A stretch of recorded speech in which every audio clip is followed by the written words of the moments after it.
Polisi masih mengejar para pelaku pengeroyokan dan penikaman di depan sebuah hotel di Jalan Andi Tondro, Kota Makassar yang terekam CCTV pada Sabtu malam yang menewaskan seorang korban bernama Aso, 26 tahun. Kedua belah pihak diketahui bertikai dari dalam hingga keluar hotel. Pihak Polrestabes Makassar bersama Polsek Tamalate terus melakukan penyelidikan termasuk mengecek rekaman CCTV untuk mengidentifikasi para pelaku pengeroyokan.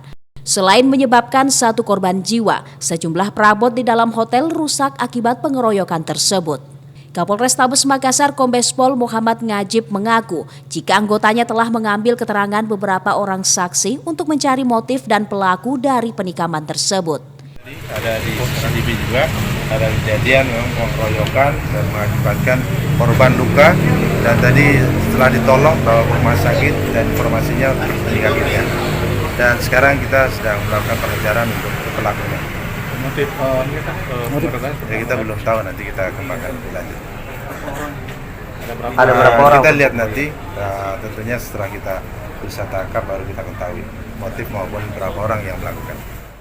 Saat ini polisi masih mengejar para pelakunya. Dari hasil pengecekan TKP, polisi menemukan barang bukti berupa senjata tajam jenis badik di sekitar area parkiran hotel. Ilham Syam, Fajar TV dan Fajar Radio melaporkan. Terima kasih telah menonton. Jangan lupa subscribe, like, comment, and share. Saksikan terus informasi terbaru dengan menekan tombol lonceng hanya di channel Fajar TV.